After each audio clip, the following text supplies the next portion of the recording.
When it comes to strength training, there are a number of different variables that we can play with that will allow you to progress and keep your strength training year round. Today, we're going to take a look at a really important one if we're either trying to build your power or speed, as well as if we're going to include strength training during the season.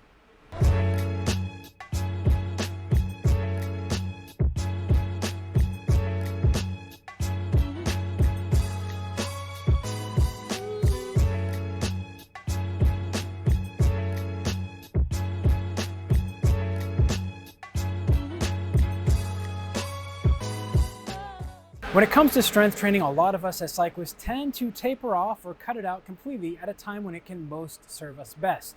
I'm talking about build and peak. Now, today's exercise, the concentric Hex Bar Deadlift, is going to be an addition that you or your coach can use to help you to be able to continue to move things heavy and well throughout the season without beating you up. There's a couple different considerations we have to look at when it comes to strength training. Number one is the damage to the tissues and the challenge to the nervous system. This is where the concentric only variation of the Hex Bar Deadlift, or a deadlift, is going to allow you to get all of the speed or power or strength gains without as much tissue damage. The reason why is that lowering the bar down when you're doing an eccentric or elongation of a muscle and you're holding a weight or keeping it under tension, you're actually causing more muscle damage than you would if you were to do just letting it go and letting the weight fall. Now, there are certain things that we have to take into consideration when we're going to do this exercise. Number one, your gym needs to allow you to be able to drop the weights. There are some gyms, I remember when I worked at the Pete, University of Pittsburgh, there was a no dropping weights, and that was because we were on a second floor. The floor would not be able to handle it, so you cannot drop weights because you might put a hole in the floor. So if your gym says no dropping weights, you're probably not going to be able to do it.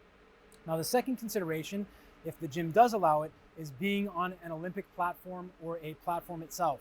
This is really important because you'll notice here the sides are built to absorb the forces of the weights crashing down, not to destroy things. And I've been in gyms where they haven't been built properly according to NSCA standards, and then we have divots.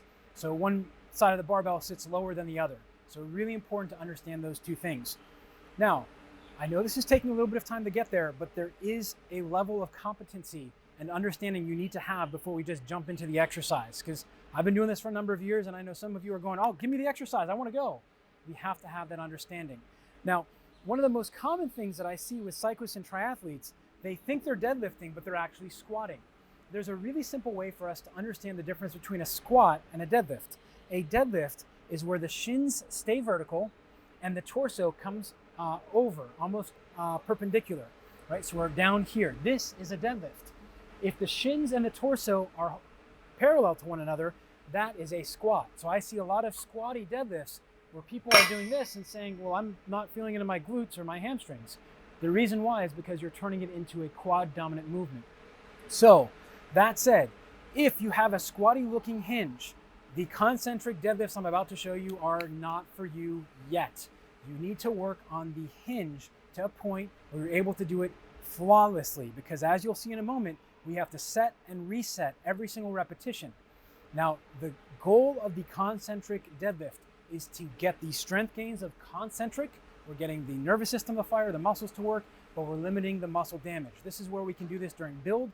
I've also had this as part of a high performance recovery training session for my high level athletes, both cyclists and triathletes, in their peak, where they are lifting really heavy stuff and they are feeling fantastic after, because we're not creating muscle damage, and these are very short pointed and very focused efforts that are allowing them to recover from their in-sport work and allows them to get even better power on the bike.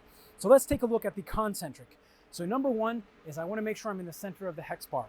As I come down, remember we talked about the difference between a squat and a hinge, so my hips are back. I'm going to start here, shoulder blades in my back pocket. I'm loading the hips.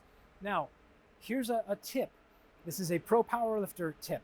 We want to create a wedge or create tension between my feet, the bar, and the floor, where I'm almost squeezing the bar off the floor. You'll notice it hovers there a little bit. And what I'm doing is I'm pulling myself into the bar and priming my feet. So I'm essentially corkscrewing myself into the ground, so I'm ready to explode up. This is how you see those really impressive powerlifters lifting super heavy stuff. If you can learn that skill, you're gonna get a whole lot better out on the bike. Now, we're starting with that wedge, shoulder blades back.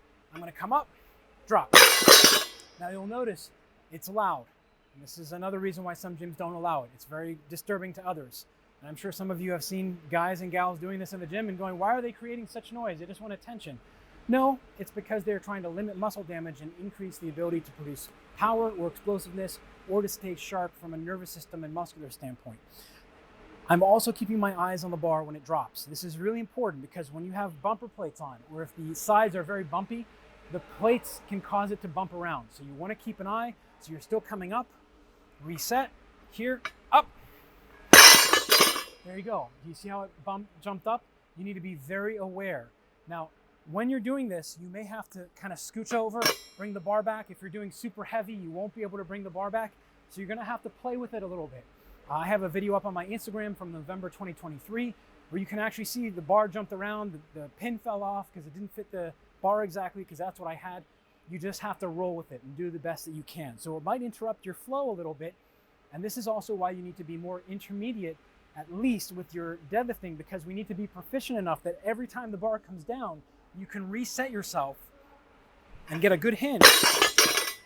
And you'll notice that I'm putting my hand and pushing the bar down. I'm not trying to catch it. If you try and catch a heavy barbell when it's coming up, you can tear tendons. I've done stupid a number of colors in my life. It can happen. So this is the concentric only deadlift. I would consider it intermediate to advanced. And again, your hinge needs to be almost picture perfect if you're gonna add these in. So if you enjoyed this video, make sure you're hitting subscribe down below, hit the bell icon so you get notified, and give us a thumbs up. And leave your comments down below. Have you done these before? Has your strength coach programmed them for you during your peak or build? And you went, what, I can't do it. And then all of a sudden you had peak power, and then another new peak power record, and then another one. And then you found that you were riding your strongest during your race and going, what's going on? I was lifting heavy stuff. Everyone says not to do that. Comment down below and I'll be sure to follow up with you. Until next time, remember, train smarter, not harder, because it is all about you.